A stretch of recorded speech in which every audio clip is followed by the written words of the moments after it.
অটোরিকশার আত্মকথা। আমি দেখেছি মানুষের হাসি কান্না। আমার ভেতরে বসে কত গল্প। কেউ কি শুনেছে আমার কথা? আমি প্রতিদিন মানুষকে এক জায়গা থেকে আরেক জায়গায় পৌঁছে দিই, কিন্তু কেউ কি কখনো জানতে চেয়েছে আমি কোথা থেকে এসেছি? আমার চাকার শব্দের আড়ালে লুকিয়ে আছে হাজারো মানুষের গল্প। আজ প্রথমবারের মতো আমি নিজেই বলবো আমার আত্মকথা। আমি অটোরিকশা, শহরের ব্যস্ত রাস্তা, গ্রামের আঁকাবাঁকা পথ, বাজারের ভিড় কিংবা হাসপাতালের সামনে, সব জায়গাতেই আমার দেখা মেলে। কেউ আমাকে দেখে শুধু একটি যানবাহন, কিন্তু আমি নিজেকে মনে করি মানুষের পথ চলার একজন নীরব সঙ্গী। সকাল থেকে রাত পর্যন্ত কত মানুষ আমার আসনে বসে। কেউ হাসে, কেউ চিন্তায় ডুবে থাকে, কেউ আবার চোখের পানি লুকিয়ে রাখে। আমি সব দেখি, সব শুনি, কিন্তু কারো গল্প কাউকে বলি না।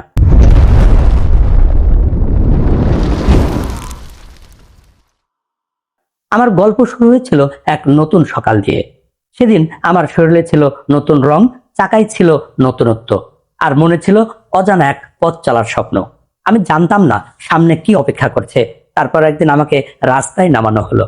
প্রথমবার যখন আমার চাকা ঘুরলো, মনে হলো এই তো আমার পৃথিবী। রাস্তা আমার সামনে, আর মানুষের গন্তব্য আমার দায়িত্ব। সে থেকে শুরু হলো আমার পথ চলা। কত সকাল দেখেছি আমি।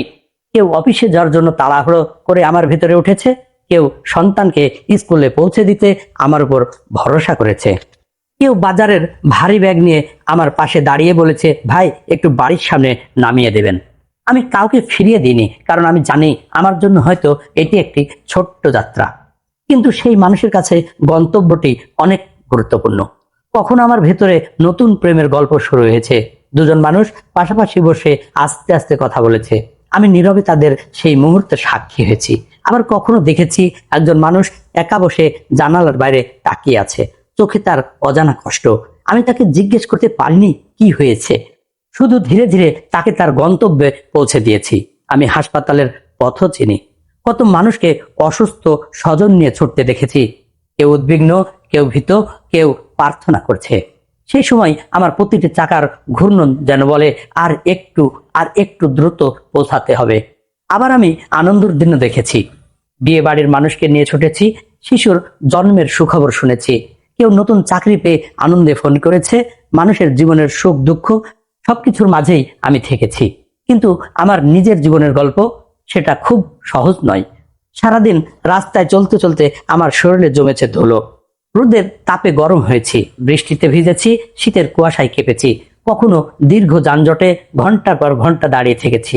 কখনো শরীরের কোনো অংশ নষ্ট হয়েছে, তখন আমার চালকও চিন্তায় পড়ে যায়, কারণ আমি শুধু তার যানবাহন নই, আমি তার জীবিকার একটি গুরুত্বপূর্ণ অংশ।